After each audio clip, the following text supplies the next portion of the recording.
The text from my wife read, "Trent, I'm coming over to tell you everything about my affair with him. Face it like a man."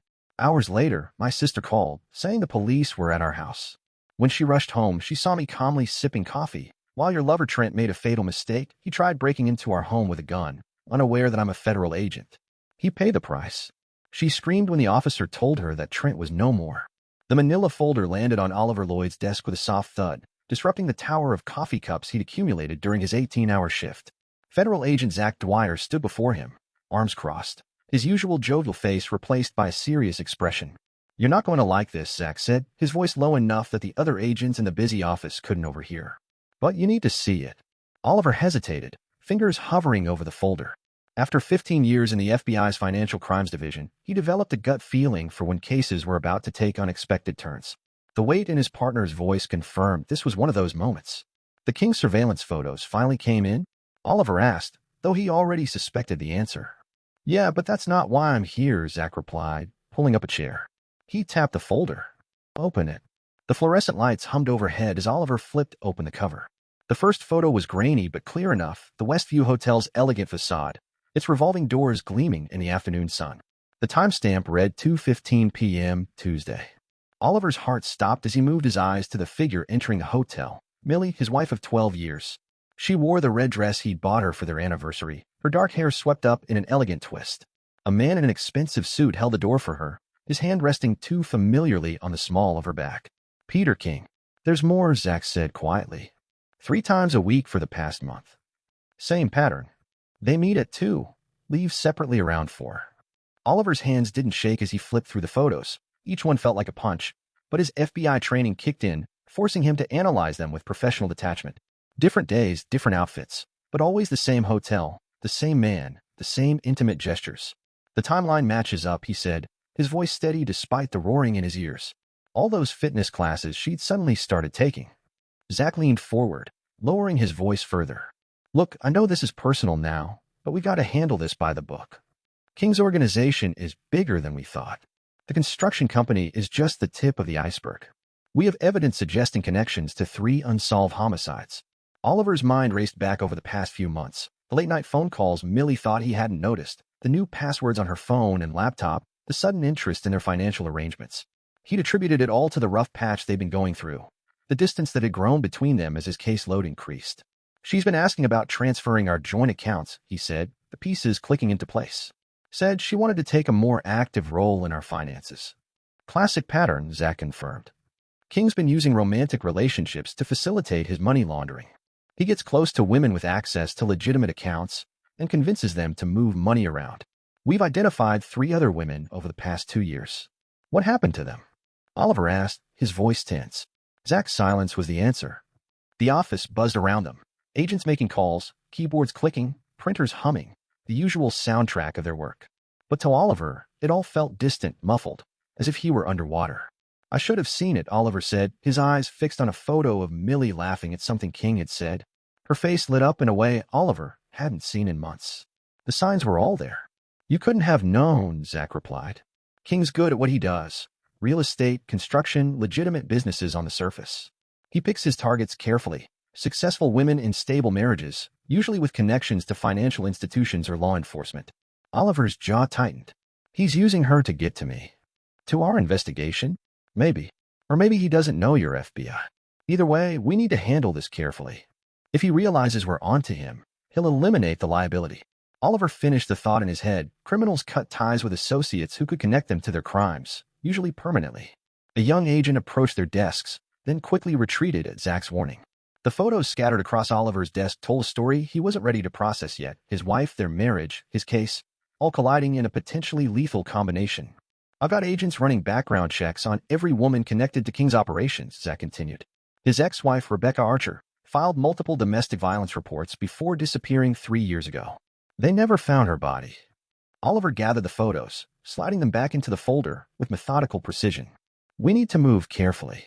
If King realizes we're investigating him, he might spook and run. Or worse." "No," Oliver said, his voice hardening.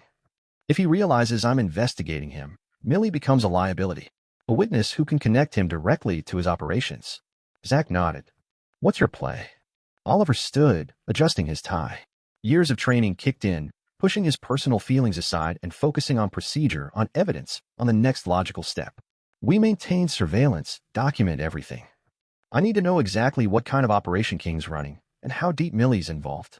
And personally, I act normal. Give them enough rope to hang themselves. Oliver picked up his coffee cup, grimacing at the cold liquid. King's careful, professional. He wouldn't risk meeting her at the Westview without a bigger plan in motion. You think he's setting something up? 3 times a week at a high-end hotel? Oliver continued. That's not just an affair. He's grooming her for something bigger. Oliver pulled his jacket from the back of his chair. Give me everything you can on King's previous relationships, financial records, travel patterns, communications. Everything. What about Millie? We should put a tail on her? No, Oliver shook his head. She knows law enforcement procedures. She'll spot a tail. Besides, she's not our target. King is. We follow him and find out what he's planning. Zach stood, concern etched across his face. Oliver, maybe you should step back from this one. Let another agent take the lead. Would you if it was your wife? Oliver's silence spoke volumes. That's what I thought. Oliver straightened his shoulders, compartmentalizing his emotions like he'd been trained to do. King's using my wife to either get to me or to my accounts. Either way, he picked the wrong federal agent to mess with. Just be careful, Zach warned. Don't let it get personal. Oliver's laugh was void of humor. It became personal the moment he walked into that hotel with my wife. He picked up the folder, tucking it securely under his arm. But that doesn't mean I won't handle it professionally. As he walked toward the elevator, his phone buzzed. A text from Millie, working late again tonight. Don't wait up. Oliver typed back a casual response, the same one he'd sent 100 times before. Okay, honey. Stay safe. The elevator doors closed, and for just a moment, he allowed himself to feel the full weight of the betrayal and rage. Then he pushed it aside. He had work to do, and lives depended on him doing it right. With each floor the elevator passed, the numbers above it ticking down, Oliver buried the husband deeper beneath the federal investigator. By the time he reached the parking garage, his mind was clear, focused on the case. Peter King had just made the biggest mistake of his criminal career. He made it personal. Detective Bessie Roach's office in the homicide division looked like organized chaos, but Oliver knew better. Every stack of files, every pinned note, every coffee-stained report had its place in the veteran detective's mental map.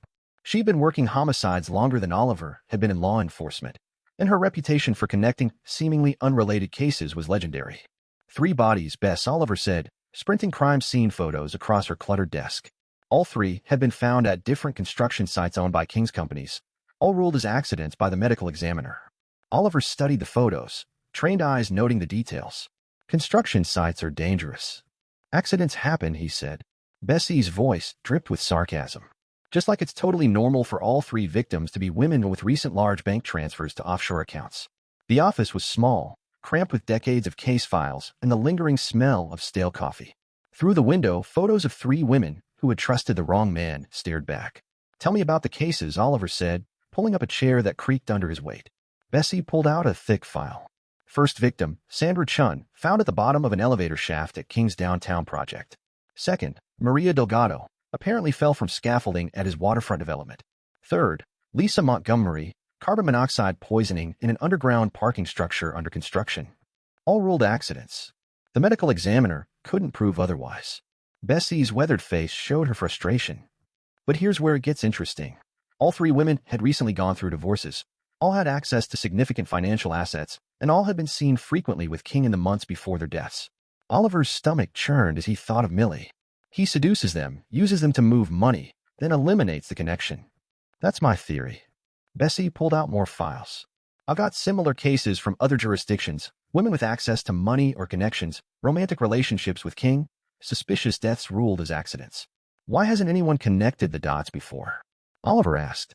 Different jurisdictions, different investigators. Plus, King's smart. He spaces them out, uses different methods, makes them look like genuine accidents. It took me 3 years to put this pattern together. Oliver picked up a photo of Sandra Chun. She was smiling at the camera, unaware that she had less than 6 months to live. What's his pattern? How long does he usually wait? Bessie's chair creaked as she leaned back. Based on the cases I've tracked, 3 to 6 months from first contact to accident. He needs time to gain their trust and set up the financial arrangements, but not so long that they might start asking questions or talking to the wrong people. Oliver added, exactly. Bessie studied him for a moment. This isn't just professional curiosity, is it? You got something specific. Oliver, you're working on this, Bessie said as Oliver hesitated, then decided to trust her discretion. My wife's been meeting him 3 times a week at the Westview Hotel. Bessie's expression remained neutral, but her eyes softened slightly. How long? At least a month, that we know of. Bessie stood up, pacing the small space between her desk and the file cabinets. You need to get her out now. It's not that simple, Oliver replied. She's already involved in his operation somehow. If I spook them now, she's in danger, whether she knows it or not. Bessie interrupted, her voice sharp. King's been using women to launder money through real estate purchases. Once they've served their purpose, they disappear. Clean, simple, profitable. Oliver leaned forward. Tell me everything you know about his operation. For the next hour, Bessie laid out her investigation with meticulous detail. King's pattern was clear. He targeted women with access to legitimate financial channels, preferably those with connections to law enforcement or financial institutions. He charmed them, gained their trust, and convinced them to help move money through their accounts or businesses. The real estate angle is clever, Bessie explained. Construction companies are cash-intensive businesses, easy to inflate costs and make high transactions. The women help legitimize the money movements, usually without realizing they're part of a laundering operation. And when they outlive their usefulness, tragic accidents happen. Her voice grew grim. Always at his construction sites, always with plausible explanations. The victim's connection to King is explained away as a business relationship or a brief romance. By the time anyone starts asking questions, he's moved on to his next target. Oliver pulled out his own notes. My ex-wife, Rebecca Archer, multiple domestic violence reports. Then she disappeared. Bessie rifled through her files, pulling out a report. Yeah, I looked into that one. Nobody found her. But 3 weeks before she disappeared, she started asking questions about King's business practices. She even tried to hire a private investigator. What happened to the PI? Car accident. Brake failure on a mountain road. Bessie's expression said it all. Very unfortunate timing. Oliver absorbed the information, his mind racing. King's got someone in law enforcement, has to. Someone to keep these deaths classified as accidents. My money's on someone in the ME's office. Bessie agreed. Maybe higher up. The pattern's too consistent, too clean. Which means we need to be careful who we trust with this information. Bessie nodded. I've kept this investigation quiet. Official records show cold cases, accidents, nothing linking them to King. But I've been building the pattern, waiting for someone else to see it. Why tell me all this now? Because your wife's next. Bessie's bluntness was characteristic of her years in homicide. And you're probably the only person who can stop it without tipping King off that we're on to his larger operation. Oliver stood, processing everything he'd learned. I need copies of everything you have, cases, photos, financial records, anything that shows King's pattern. Bessie had already prepared it. She pulled a thick envelope from her desk drawer. Been waiting for someone else to see what I was seeing. Just didn't expect it to get this personal. As Oliver reached for the envelope, Bessie held on to it a moment longer. Listen, I've seen what happens when cops try to handle cases involving their families. Don't let emotion cloud your judgment. King survived this long because he's careful, patient, and absolutely ruthless. I know how to handle myself. I'm sure you do. But this isn't just about you anymore. Bessie finally released the envelope. Your wife's got about 3 months before King's pattern says she becomes expendable. Whatever you're planning, do it before then. Oliver tucked the envelope into his briefcase. Thank you, detective, for everything. Don't thank me yet, Bessie replied, turning back to her desk. Just make sure your wife doesn't end up in one of these files. As Oliver left the homicide division, his phone buzzed again, a text from Millie. Having dinner with the girls. Don't forget to feed the kids. He replied with a casual message. Already ordered pizza. Have fun. The lie came easily now, just as hers had.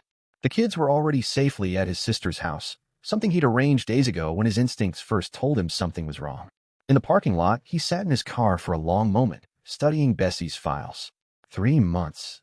He had 3 months to save his wife from herself, bring down King's operation, and ensure no one else ended up in Detective Roach's collection of suspicious accidents. Across town, his wife was meeting with a man who had murdered at least 3 women, and she thought she was in love. The coffee shop was nearly empty at this late hour, which was exactly why Dina Carroll had chosen it. She sat in the furthest corner, her hands wrapped around an untouched latte, jumping slightly when the bell above the door announced Oliver's arrival. He spotted her immediately, Millie's best friend for the past decade, the woman who had been maid of honor at their wedding and godmother to their children. Now she looked small, frightened, Nothing like the confident real estate agent he knew. "Thank you for meeting me," Dina said, her voice shaky. I didn't know who else to talk to. Oliver studied her face, noticing the dark circles under her eyes, the way her hands trembled slightly. "Tell me everything." "She's going to leave you," Dina blurted, her words tumbling out in a rush. "For Peter. He's convinced her to transfer your joint accounts into her name. She thinks he's going to marry her." Dina's voice cracked. "But what I overheard him say on the phone yesterday at the real estate office, he was talking about using her as a fall person for some illegal deals." Dina's fingers tightened around her coffee cup. The way he talked about her, Oliver, like she was just another business transaction. The coffee shop's fluorescent lights buzzed overhead. A barista wiped down tables in the distance, the rhythmic motion a stark contrast to Dina's nervous energy. "Tell me exactly what you heard," Oliver said, keeping his voice steady and professional. "I was in Marissa Wu's office. You know Marissa from the real estate agency." Dina leaned forward, lowering her voice. "I was dropping off some paperwork when I overheard him say something about setting up the accounts and making sure she takes the fall when it all goes south." He laughed about it. Oliver, he actually laughed. Oliver's mind raced, fitting this new information into the pattern he had been building. "Has Millie said anything specific about their plans?" "She thinks they're in love." Dina's voice dripped with disgust. "She says he understands her in a way you never did. That he's going to take her away from her boring life and show her the world." She reached into her purse, hand shaking as she pulled out a small notebook. "I've been writing down dates, times, anything that seemed suspicious. At first, I thought I was just being paranoid." "You did the right thing," Oliver reassured her, taking the notebook. "When did you first notice something was wrong?" "About 2 months ago. Millie started asking strange questions about international real estate transactions, offshore accounts. She said it was for a client, but she was way too interested." Dina had noticed Millie's questions becoming too specific. She took a shaky sip of coffee. "Then last week I saw her at the bank with Peter. They were talking to Winston Chun in international transfers. When I tried to say hello, she practically ran away." Oliver flipped through the notebook, noting Dina's meticulous observations, dates, locations, snippets of overheard conversations. She had documented everything with the precision of someone who knew they were witnessing something dangerous. "There's more," Dina whispered. "Yesterday, I overheard her on the phone with Johanna McFarland, the divorce attorney." Oliver's jaw tightened. "She's been planning this for weeks," Dina continued. "Peter's convinced her she needs to secure her assets before." Her voice trailed off as her phone buzzed. The color drained from her face as she read the message. "It's Millie. She's asking where I am. She needs to talk to me about something important." Oliver's training kicked in. "Don't tell her about this meeting. Act normal. If she confides in you about any plans, just listen. Don't try to talk her out of anything. She's my best friend. I can't just. If Peter realizes you know anything, you could be in danger." Oliver's voice was firm but steady. "The best way to help Millie right now is to let her think everything is normal." Dina's hands trembled as she typed a response. "I told her I'm at home with a migraine." She looked up, eyes glistening. "She's going to text you soon. Peter wants to meet with you, to tell you everything. She thinks it's about the affair. But the way he talked about it." Oliver's phone buzzed right on cue. He read Millie's message aloud. "Peter is coming over to tell you everything about our affair. Face it like a man." The coffee shop seemed to grow colder. Peter King, a man linked to multiple suspicious deaths, wanted to meet him alone. "When is this meeting supposed to happen?" Dina asked, her voice tight with fear. "Tomorrow evening." Oliver's mind was already working through scenarios, protocols, contingencies. "Dina, I need you to do something for me, and it's important that you follow my instructions exactly." She nodded, hanging on his every word. "Tomorrow, take a long lunch. Go to that new spa in the mall, the one with the strict no-phone policy. Make sure people see you there. Get receipts. Witnesses." Her eyes widened in realization. "You want me to have an alibi?" "Just in case." Oliver scribbled a number on the back of his business card and handed it to her. "This is my partner's direct line. If anything feels off, if Millie or Peter start asking strange questions about me or this conversation, call him immediately." Dina tucked the card into her wallet, her hands still shaking. "I should have said something sooner when I first noticed things changing." "You're saying something now. That's what matters." Oliver stood, leaving his untouched coffee on the table. "One more thing, forward any messages from Millie or Peter to this email address. Don't delete anything, no matter how small it seems." As they walked to the parking lot, the cool night air damp around them, Dina suddenly grabbed Oliver's arm. "Promise me you'll help her." Whatever she's done, whatever she's involved in, promise me you'll get her out safely. Oliver met her gaze, seeing the genuine fear and concern in her eyes. I promise. I'll do everything I can to keep her safe, even from herself. After Dina drove away, Oliver sat in his car for a long moment, flipping through her notebook. Tomorrow, Peter King would try to eliminate a federal agent he saw as a threat, using the affair as cover. But King had made one critical mistake. He had underestimated just how much evidence was already in place. Oliver's phone buzzed again, another message from Millie. I hope you can be mature about this. Peter just wants to talk. He typed back a response that fit the role of the oblivious husband she expected him to be. Of course, I'll be home tomorrow evening. The trap was set, but King had made a mistake. Oliver wasn't the prey. As he drove through the dark streets, he made a series of calls, setting his own plan into motion. Tomorrow would change everything, one way or another. Morning light filtered through the blinds of Wilson Love's corner office. Oliver sat across from his attorney, watching as the older man methodically arranged documents into precise stacks. Everything's ready, Wilson said, his voice calm and measured, a tone sharpened by years of handling high-stakes divorces. Custody papers, emergency protective orders, financial freezes. The moment you give the word, we'll file it all at once. Oliver picked up one of the documents, scanning the legal language that would officially end his marriage. And you're sure about the timing? In cases involving law enforcement officers, especially federal agents, timing is everything. Wilson leaned back in his leather chair, the silver in his hair catching the morning light. The second anything happens, we'll move. She won't know what hit her. Oliver thought of his children, safely tucked away at his sister Lupe's house. He had told them it was a special vacation, a chance to spend time with their favorite aunt. The lie tasted bitter, but it was necessary. How did you explain it to Lupe? Wilson asked, as if reading his thoughts. I told her there was a security threat connected to one of my cases. Oliver's fingers drummed lightly against the armrest. Not entirely a lie. She didn't ask too many questions. Good. It's better that way. Wilson pulled another file from his desk drawer. I've handled law enforcement cases before, but this one's different. The mix of potential criminal charges and the personal stakes. He shook his head. We need to be ready for anything. What's your biggest concern? Retaliation. Wilson's expression darkened. If King is as connected as you believe, he'll have lawyers ready to counterfile the moment we move. We need to prepare for emergency motions, attempts to freeze your assets, maybe even false accusations of misconduct. Oliver's phone vibrated. A text from Millie. The kids keep asking about you. Maybe you should call them. His jaw tightened as he held up the screen for Wilson to see. She still doesn't know they aren't at their friend houses. No, she thinks they're right where she left them. Good. Keep it that way. Wilson pulled out a legal pad.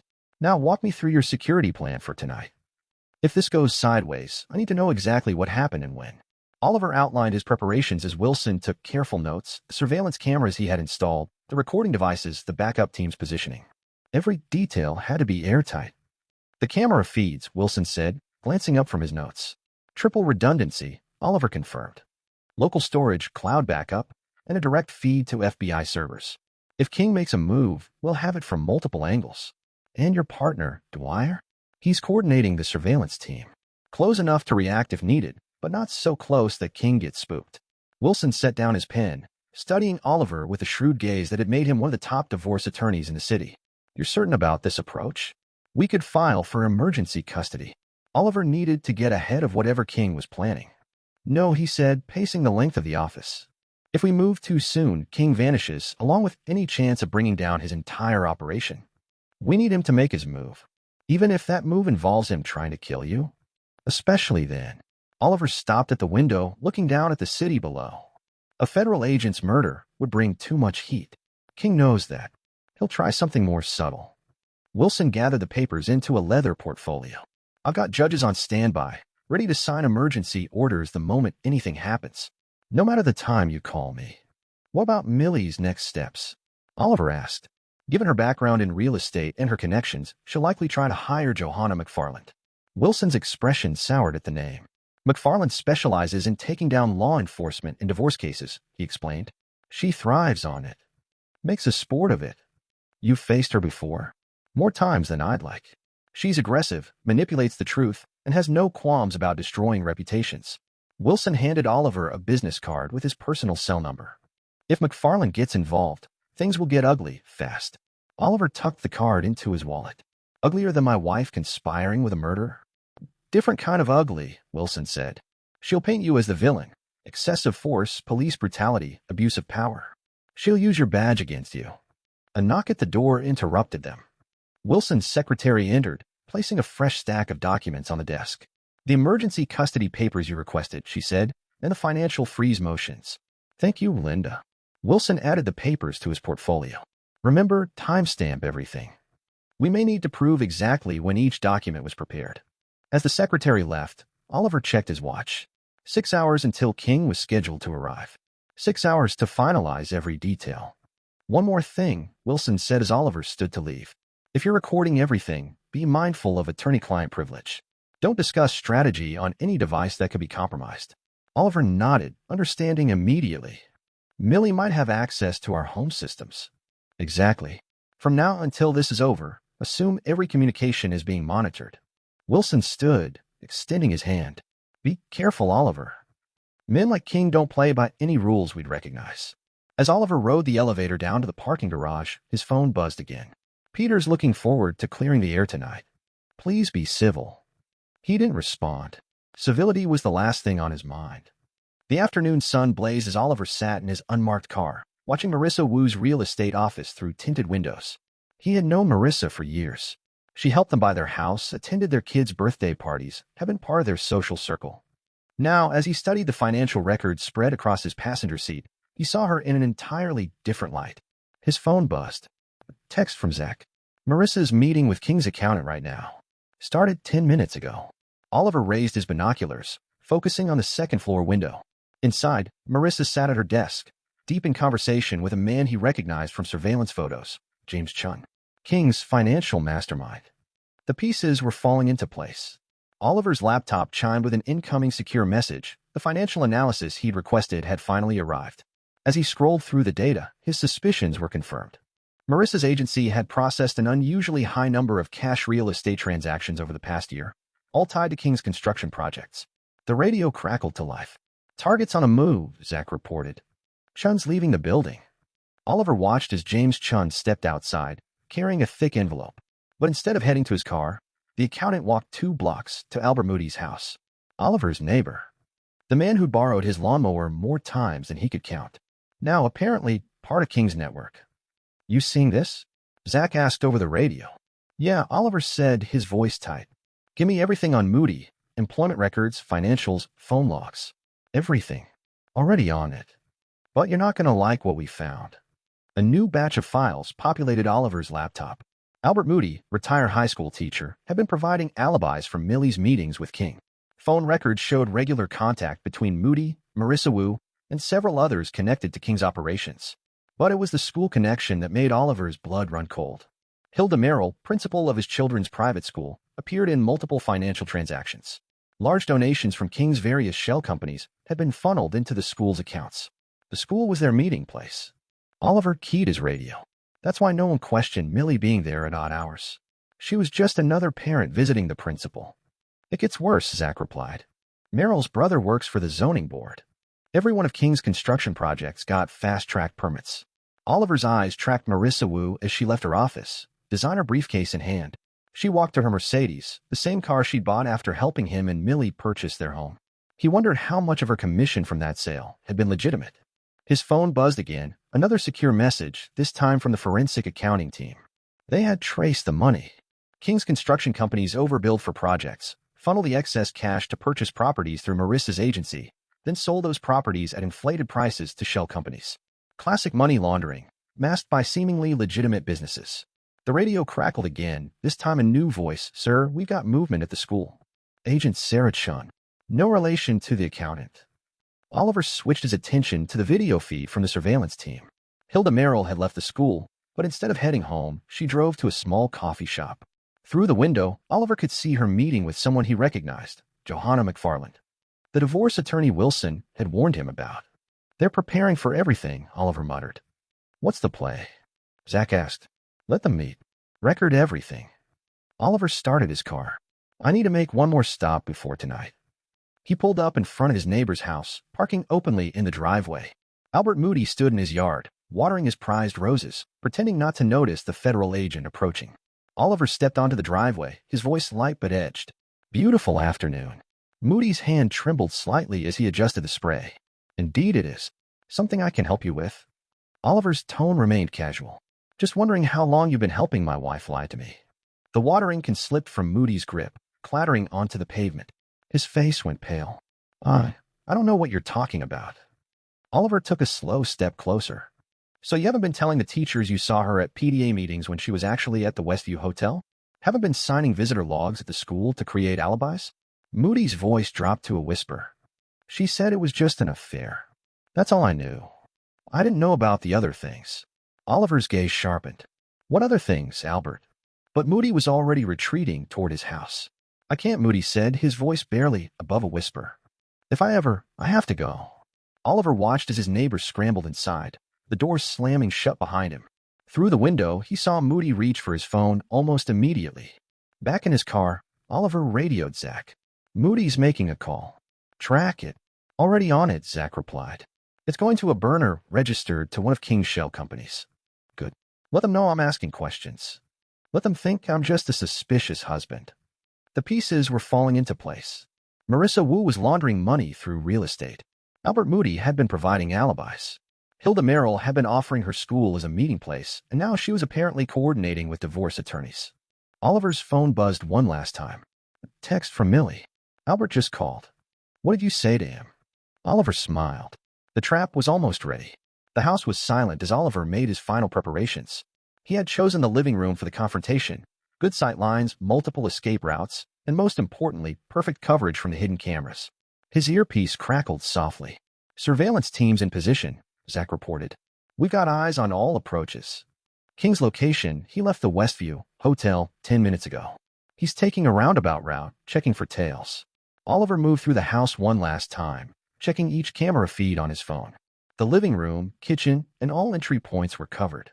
In his home office, a secure laptop recorded everything, uploading it to off-site servers. Movement at the end of the street, another agent reported. Black SUV matching King's vehicle. Oliver took his position in the living room, deliberately leaving his back to the door, just what an unsuspecting husband would do. King would expect him to play that role. The SUV's engine shut off. Footsteps approached on a walkway, 2 sets. King wasn't alone.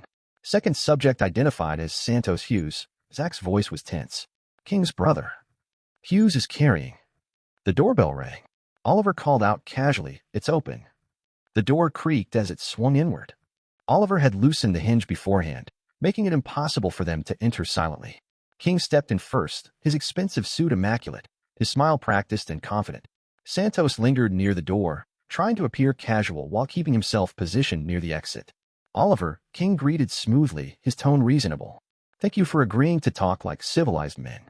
Oliver remained seated, watching King's reflection in the darkened television screen.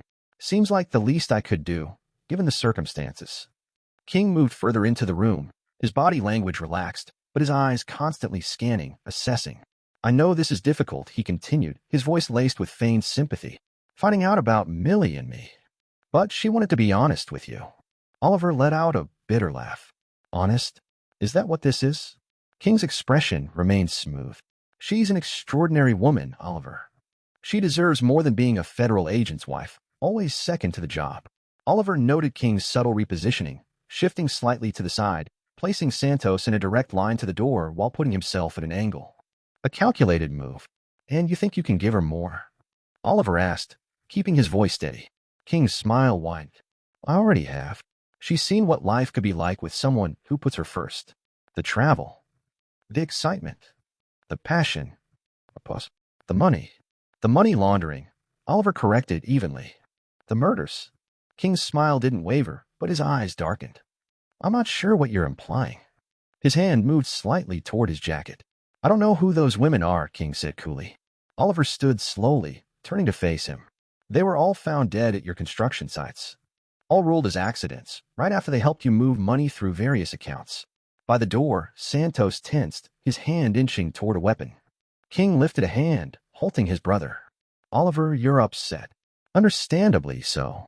But throwing around wild accusations won't change the fact that your wife has chosen to leave you." Oliver shifted slightly, improving the angles for the cameras. "Has she? Or is she just the next woman you plan to use and dispose of?" King's voice took on a steely edge. You should be careful with accusations like that. A man in your position, accidents can happen to anyone. Oliver's smile was slow, deliberate. Is that a threat, Peter?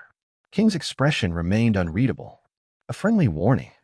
From someone who cares about your wife. Oliver chuckled, and something in his expression made King take an instinctive step back. Funny you should mention accidents, because I've been looking into yours.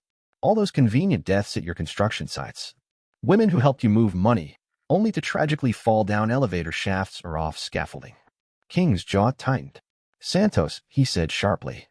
Wait outside. Santos hesitated before stepping out, the door clicking shut behind him. But Oliver knew he wouldn't go far. Through his earpiece, Zach's voice was calm. Hughes is in position by the front window. He's got a clear shot if King gives the signal. King's facade of civility was slipping. Whatever you think, you know. I know everything, Oliver interrupted. Marissa Wu laundering money through real estate. Albert Moody providing alibis. Hilda Merrill letting you use the school as a meeting place. Each name landed like a hammer blow. King's hand inched toward his jacket. Oliver didn't stop. I know about the domestic violence reports from your ex-wife, Rebecca. The sealed juvenile records. The private investigator who died in that convenient car accident. King's voice turned ice cold. You've been investigating me. 4 months. Long before you ever met my wife. Oliver shifted slightly again. Did you know who I was when you targeted Millie? Or was it just luck? A federal agent's wife, perfect for your next insurance policy. The gun appeared in King's hand, smoothly, professionally. You should have kept this personal, Agent Lloyd, he murmured. A simple divorce. A clean break. Now you force my hand. Oliver didn't move. Have I? Or did you always plan to eliminate the federal agent investigating your operation? Through his earpiece, Zach's voice was steady. Teams in position. Waiting for your signal. King's smile returned, colder than before. You know what's funny? Millie actually loves me. Even after I told her about the affairs. About using her accounts. She still believes we'll end up together. Oliver's eyes didn't waver. Like Rebecca believed. Before she disappeared. King's grip on the gun tightened. My ex-wife had an unfortunate accident. Just like you're about to have. He raised the weapon. Federal agent or not, a man finding his wife's lover in his home? Situations like that, they can get volatile. The window behind King shattered. Santos crashed through it, gun undrawn. Peter, feds outside. Dozens of them. King's composure cracked. His head snapped towards Santos, just for a second. It was all Oliver needed. Years of training, muscle memory, and instinct took over. He moved in a fluid motion, his own weapon materializing in his grip. Federal agent. Drop your weapon. King fired. The shot went wide as Oliver dove behind the couch. Santos opened fire wildly, shattering family photos, tearing through the television screen. Through his earpiece, Oliver could hear the controlled chaos of his team closing in. Drop your weapons. Multiple voices now. Federal agents swarmed from every entrance. King tried to retreat toward the kitchen, but Oliver had anticipated that. Agent Shin appeared in the doorway, weapon raised. Federal agent, on your knees. Santos attempted to provide covering fire, but he had already expended most of his ammunition in his initial panic. The distinctive click of an empty chamber echoed through the sudden silence. It's over, Peter, Oliver called out, keeping his weapon trained on King. Federal agents at every exit. Snipers on the neighboring roofs. You're done. King's response was to whirl and fire directly at Oliver. The bullets splintered the wooden frame of the couch, missing Oliver by inches. Oliver returned fire. 2 precise shots. King sprawled backward, his weapon clattering across the hardwood floor. Peter. Santos lunged toward his brother, but 2 agents burst through the front door, tackling him before he could reach King. The next few minutes were controlled chaos. Agents secured the scene, weapons were collected, and medical teams rushed in. King was alive but unconscious. The bullets had struck non-lethal areas, exactly as Oliver had planned. House is secure, Zach reported, holstering his weapon. You okay? Before Oliver could answer, car screeched to a halt outside. Millie's voice rang through the broken window. Peter. Oliver. What have you done? She burst through the door, eyes darting around the wrecked living room, her lover being loaded onto a stretcher, her husband standing calmly among federal agents, bullet holes riddling the once pristine space. Her face contorted with rage and disbelief. You set him up. Zach stepped forward, flashing his badge. Mrs. Lloyd, you need to come with us.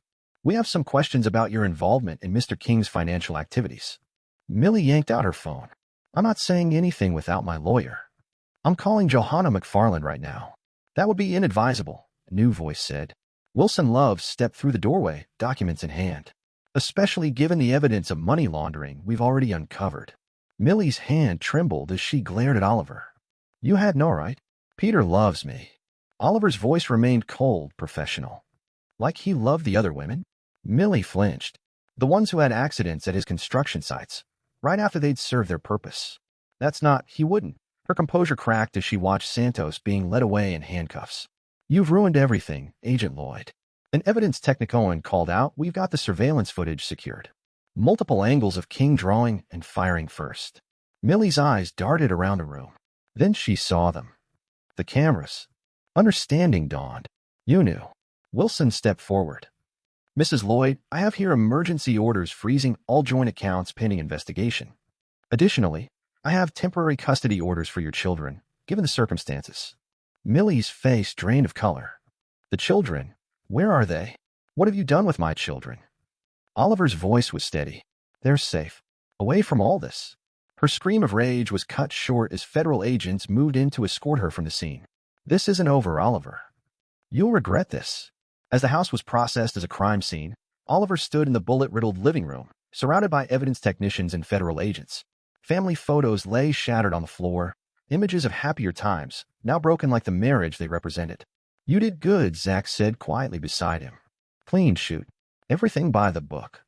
King's prints are on the weapon, footage of him drawing first. It's solid. Oliver nodded, watching his agents bag King's gun for evidence. The night was far from over. Statements had to be taken, reports filed, evidence processed. But the immediate danger had passed. Sir, an agent approached, holding a tablet. You should see this. We found King's phone. The messages contained plans detailing exactly what was supposed to happen that night. Oliver took the tablet, scanning through the text. The messages confirmed everything. King had indeed intended to eliminate a federal agent who had gotten too close to his operation, using the revelation of an affair as convenient cover. Get this to digital forensics, Oliver ordered. I want every message, every contact, every detail of his operation. As the night deepened and evidence teams worked, Oliver stood by a shattered window, gazing out at the quiet neighborhood where he had once built a life. Somewhere out there, King's network was already mobilizing. Lawyers were being called, stories were being crafted. But for now, in this moment, Oliver had done what needed to be done. He had protected himself, gathered his evidence, and most importantly, ensured his children were safe from the violence that had erupted in their home. The night wasn't over, but Act Two's confrontation had reached its climax. The aftermath would come later. For now, there were procedures to follow, reports to file, and a criminal empire to dismantle, one piece of evidence at a time. Morning sunlight filtered through the blinds of the FBI's Financial Crimes Division. The forensic accountant's fingers flew across the keyboard, piecing together the complex web of transactions that tied Peter King's construction empire to an intricate network of shell companies. Look at this, Julia called out. Oliver stood behind her, studying the multiple screens. Every real estate transaction processed through Marissa Wu's agency was overvalued by exactly 27.3%, she explained.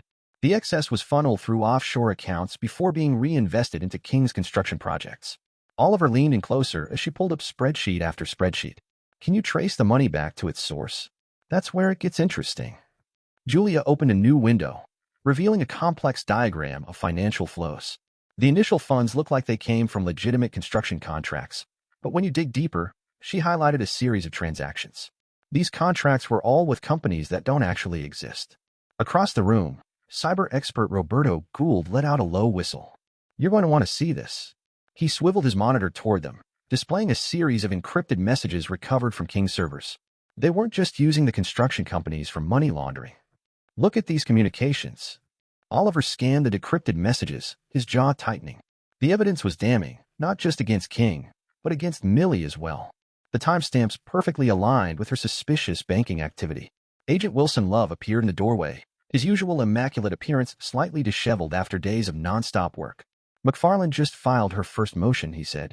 She's trying to frame the shooting as a premeditated trap. Let her try, Oliver said, handing him Julia's latest financial report. We have the evidence proving King's intent.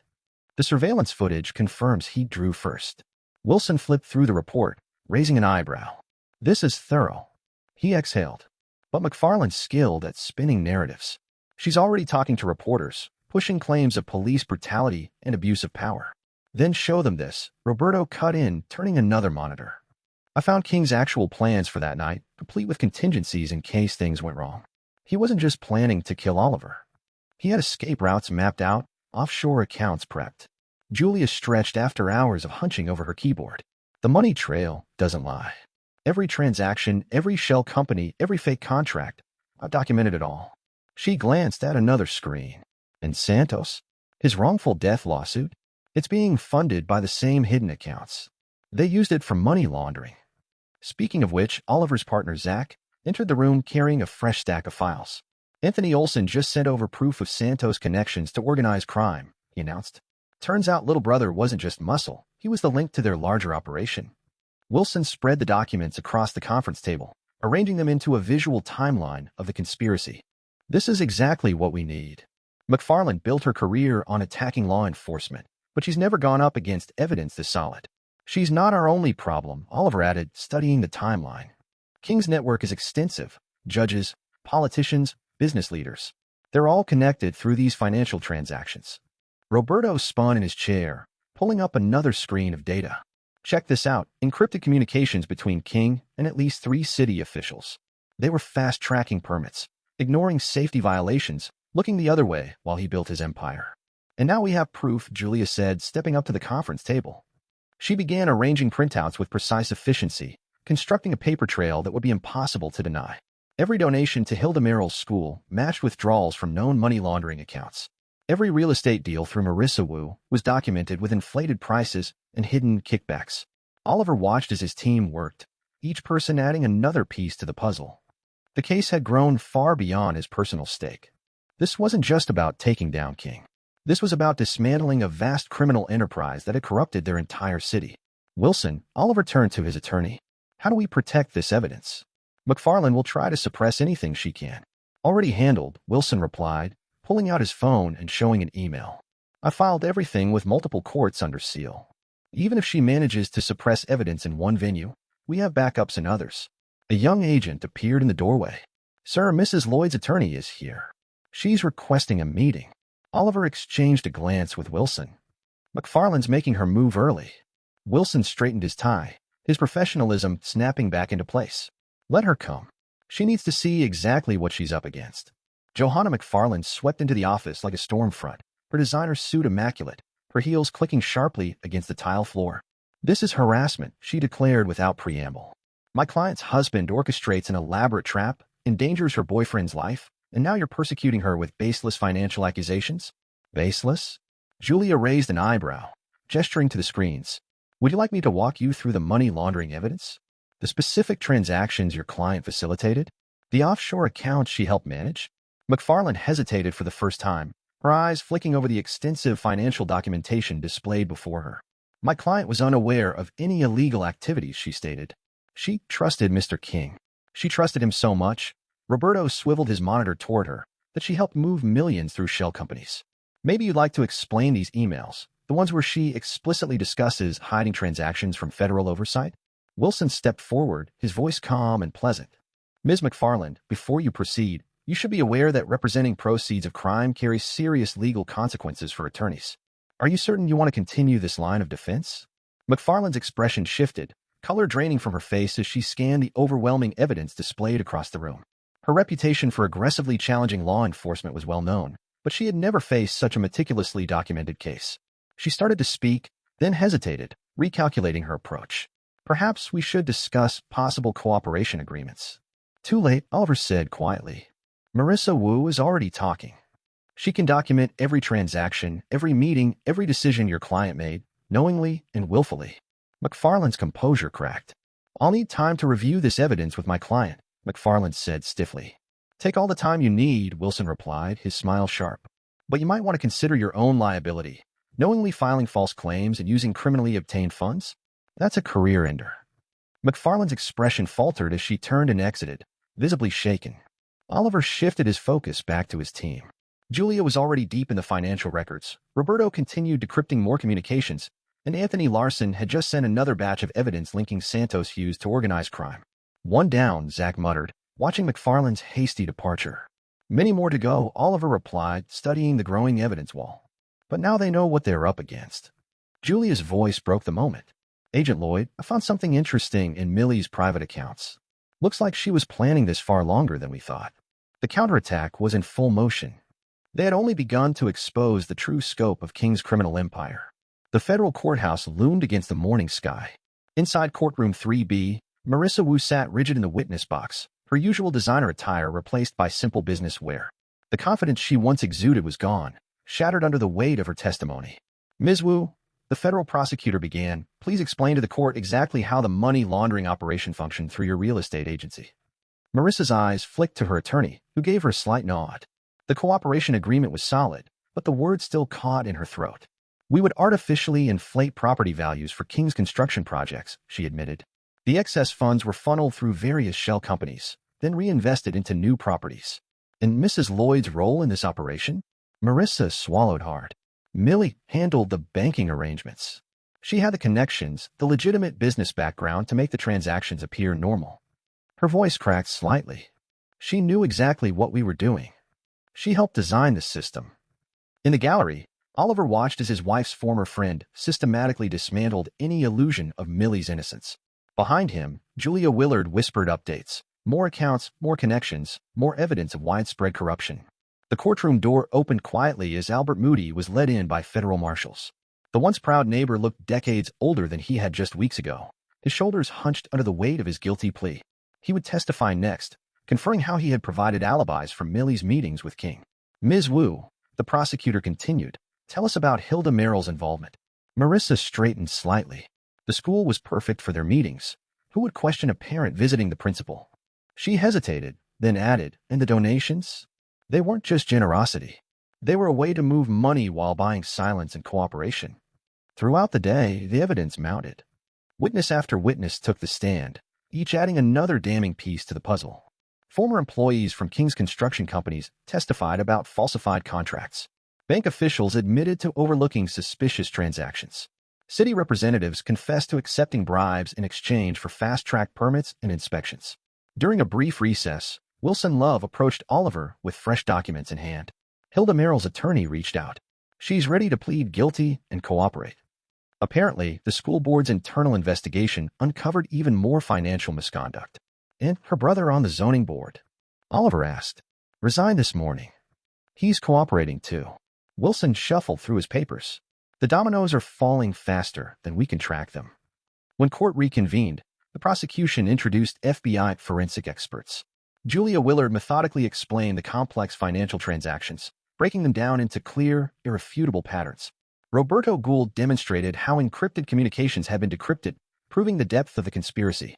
Your Honor, the prosecutor addressed Judge Helena Chun, the government has established a clear and systematic pattern of criminal activity. Mrs. Lloyd wasn't just a passive participant. She was a key facilitator in a massive money laundering operation.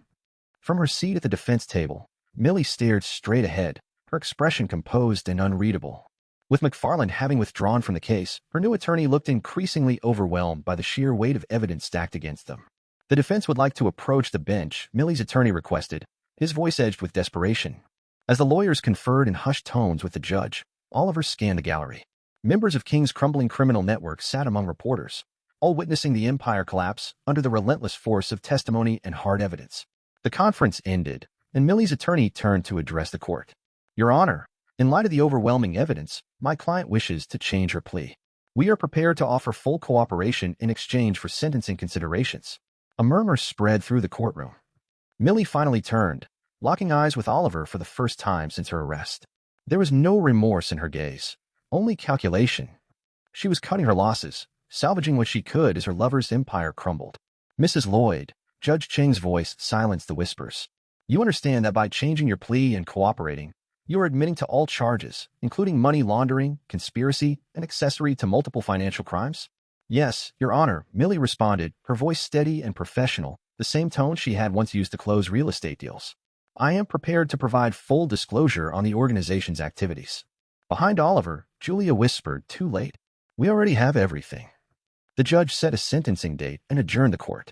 As Millie was escorted away by U.S. Marshals, Marissa Wu was led through another door, her testimony complete. Albert Moody would return tomorrow to add his own damning account to the prosecution's case.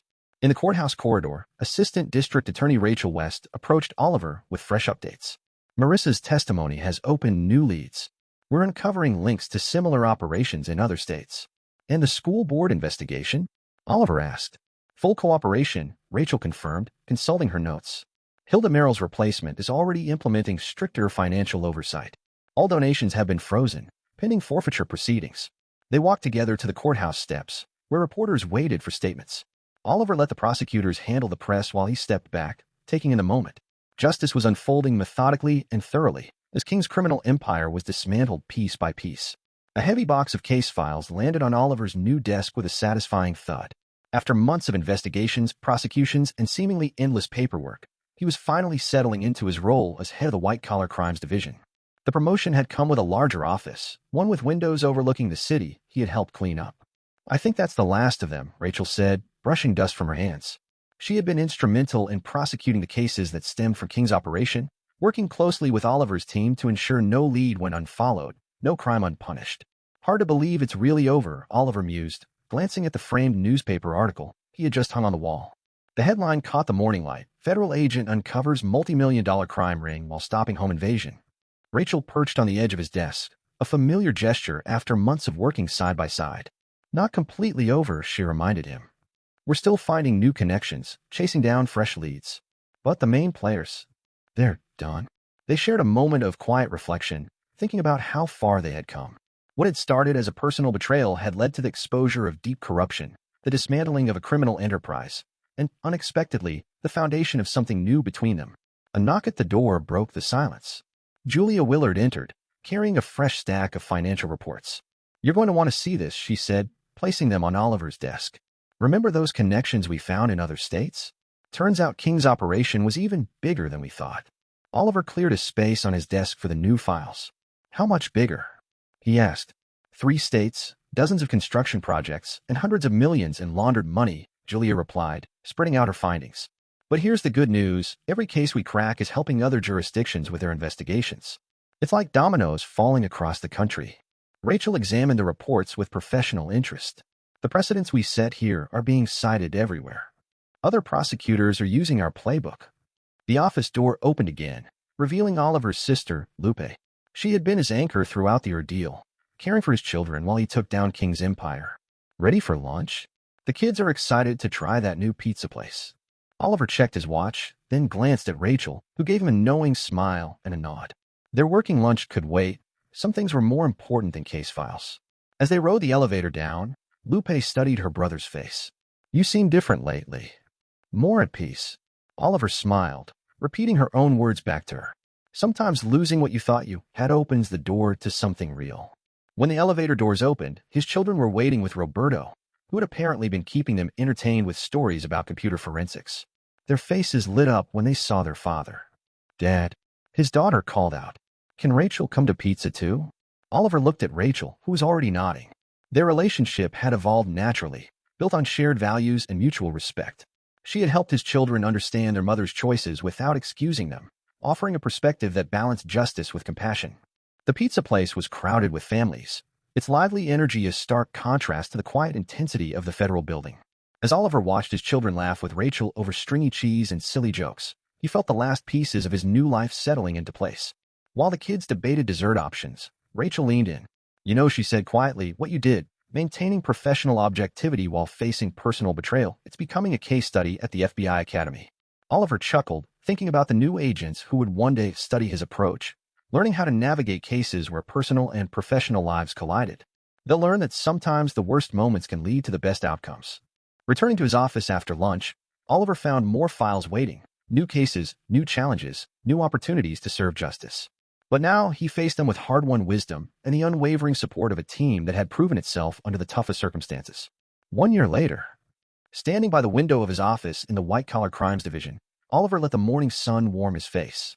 The framed newspaper article on his wall had become something of a legend in the department. Federal agent uncovers multi-million-dollar crime ring while stopping home invasion. The headline barely scratched the surface of what had become one of the department's most significant cases. Behind him, Zach was briefing new agents on an ongoing investigation. His voice carried the confidence of someone who had helped dismantle one of the largest criminal enterprises in the city's history. The Peter King case had changed everything: procedures, protocols, even the way they approached complex financial investigations. A knock at his door drew Oliver's attention. Rachel entered, a familiar and welcome presence in both his professional and personal life. Their engagement announcement had surprised no one who had watched them work together to bring down King's empire. "Just got word from the prison," she said, settling into what had become her usual chair. "Millie's plea deal is being processed. She's offering more information about King's operations in exchange for consideration." Oliver nodded, unsurprised. His ex-wife had always been pragmatic, even in defeat. The children were adjusting well to their new reality, helped by Rachel's steady presence and Lupe's unwavering support. "And the construction companies?" he asked, though he already knew the answer. "All seized and sold," Rachel confirmed. "The proceeds are being distributed to the victims of their human trafficking operations. Julia's team is handling the financial distributions." The full extent of King's crimes had been even greater than they had initially realized. His construction empire had been just the surface, hiding a network of illicit operations stretching across 3 states. But piece by piece, they had taken it all down. "The FBI Academy called again," Rachel added, a smile playing at her lips. "They want you to give another guest lecture, this time on maintaining professional objectivity in personally compromising cases." Oliver smiled, recalling his sister's words that had become something of a guiding principle. Sometimes losing what you thought you had opens the door to something real. The case had become required reading at the Academy, not just for its complexity, but for its demonstration of the importance of procedure, evidence, and maintaining professional focus, even when cases became deeply personal. A commotion outside his office drew their attention. Roberto was showing the newest team members some of the encryption-breaking techniques he had developed during the King investigation. Their success had led to new standard procedures for handling financial crimes, now being implemented in departments across the country. "Ready for dinner with the kids?" Rachel asked, checking her watch. "Lupe's making her famous lasagna." Oliver grabbed his coat, glancing once more at the framed newspaper article on his wall. The headline told only part of the story. It couldn't capture the personal growth, the strength of the relationships that had emerged, or the deeper understanding he had gained through the ordeal. His new relationship with Rachel was built on truth and shared values, proving that sometimes life's worst moments could lead to its best outcomes. As they left the office together, Oliver reflected on how the betrayal that had once threatened to destroy his life had, instead, led him to something stronger and more authentic. The criminal empire had crumbled. Justice had been served. And from the ashes of his old life, something better had emerged.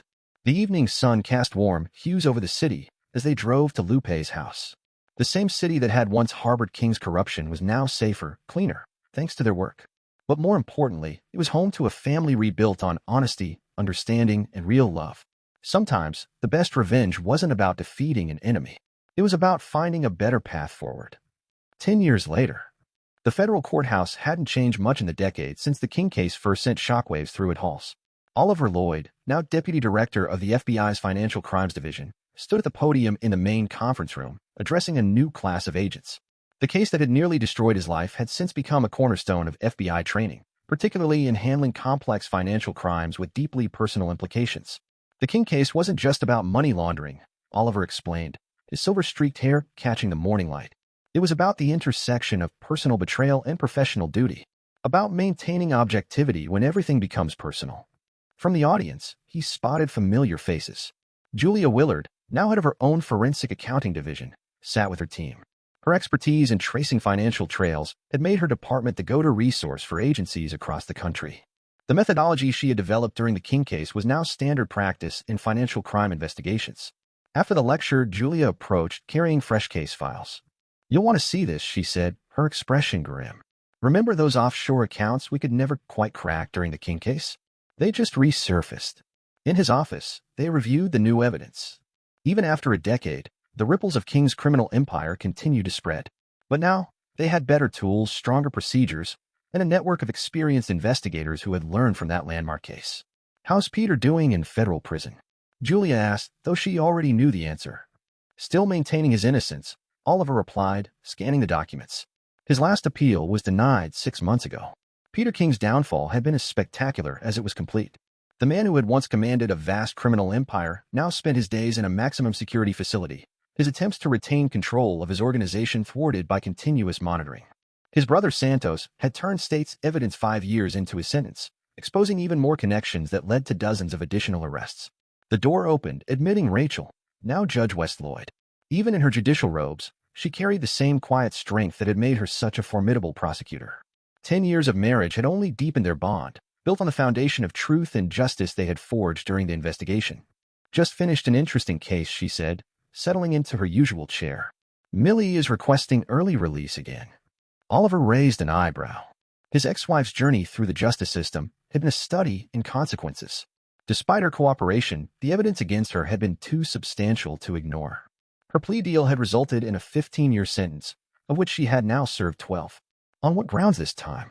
Julia asked, intrigued. Model prisoner behavior, continued cooperation with ongoing investigations, Rachel replied, shaking her head. But there's more. She's been writing a book.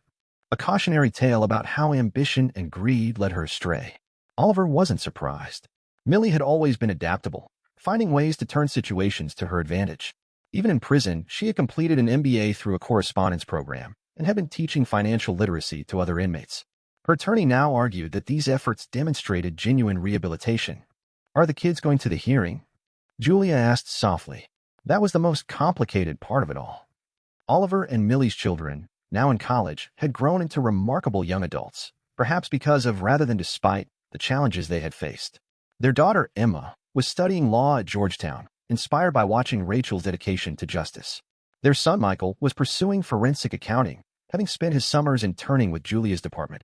They're old enough to decide that for themselves. Emma wants to go, Oliver replied. She's analyzing it from a legal perspective. Michael's more hesitant. Over the years, the children's relationship with their mother had evolved. Initial anger had given way to a more complex understanding, one shaped by Rachel's patient guidance and regular family therapy. They visited Millie in prison occasionally, their conversations shifting from awkward silences to cautious dialogue. A knock at the door interrupted their discussion.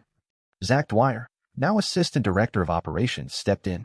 Time had added gray to his temples, but had done nothing to diminish his energy. You're not going to believe who just walked into the lobby, he said with a grin. Dina Carroll. Oliver smiled, recalling Millie's former best friend. Dina's warning had played a crucial role in breaking the case. After testifying, she had moved across the country, building a successful real estate business, one untouched by her past associations. Her annual Christmas cards kept them updated on her life. She's here about Marissa Wu, Zach continued. Apparently, Marissa's being released next month. Dina wanted to warn us. She's heard Marissa is planning to write her own book about the case. The ripples of the King case continued. Marissa had served 10 years for her role in the money laundering operation. Unlike Millie, she had struggled to adapt to prison life, her privileged background leaving her ill-prepared for incarceration. What about the others? Julia asked, pulling up old case files on her tablet. The network that had once enabled King's empire had met various fates. Albert Moody had served 5 years before quietly retiring to Florida, living on a small pension. Hilda Merrill had avoided prison through early cooperation but was permanently banned from working in education. She now ran a modest bookkeeping service in Arizona, a shadow of her former life. Remember Detective Bessie Roach? Rachel added. She finally retired last year. The King case was her last big one. She spent years consulting on similar investigations across the country. Oliver walked to the window, looking out over the city. The skyline had changed in 10 years, yet some buildings remained, including several former King properties, now seized and repurposed. The once tainted construction empire had been transformed, now housing legitimate businesses, charities, and, in a fitting twist, a federal law enforcement training center. His phone buzzed, a message from Lupe. His sister had remained a cornerstone of their family, her home still the gathering place for holidays and celebrations.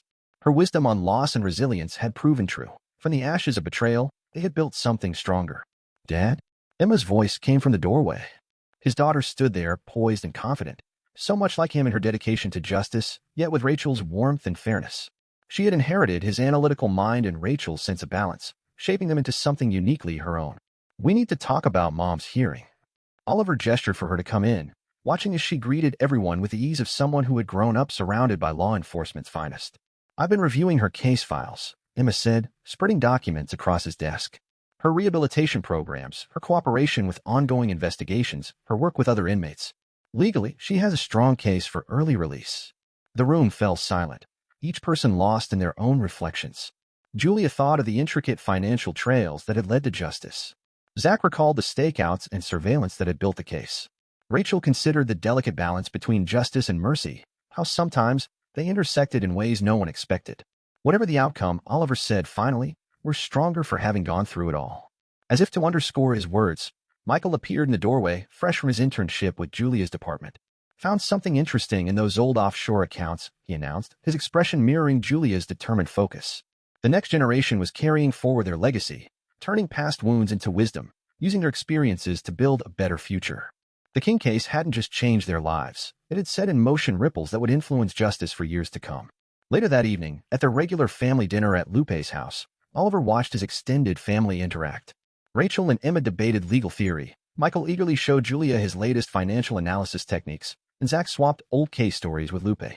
This was the true victory, not just the dismantling of a criminal empire, but the creation of something stronger in its place. His phone lit up with a notification, another appeal denial for Peter King. The man who had once tried to destroy his life would likely spend the rest of his days behind bars. His empire was gone, his legacy reduced to a cautionary tale and an FBI case study. You okay? Rachel asked softly, noticing his distant expression. Oliver smiled, watching his family's easy camaraderie. Better than okay, he replied. Just thinking about how sometimes the worst moments lead to the best outcomes. The sunset cast brilliant colors across the sky, a fitting backdrop for their gathering. In the decades since the King case, they had all faced challenges and changes, yet the foundation they had built, rooted in truth and justice, had never wavered. The betrayal that had once threatened to destroy everything had instead forged something stronger, more genuine, and far more enduring than anything built on deception could ever be. As evening settled over the city, Oliver reflected on the journey that had brought them here. The case that had become legendary within the FBI had also become a testament to resilience, the power of truth over deceit, and the ability to rebuild from the ashes of betrayal. The choices made a decade ago continue to shape lives in ways no one could have predicted. But looking around the dinner table, surrounded by the people who mattered most, Oliver knew one thing for certain. Sometimes losing what you thought you had was the only way to make room for something real. Something that could weather any storm, face any challenge, and emerge even stronger together. Dear listeners, if you enjoyed this story, please subscribe and turn on notifications so you won't miss future updates.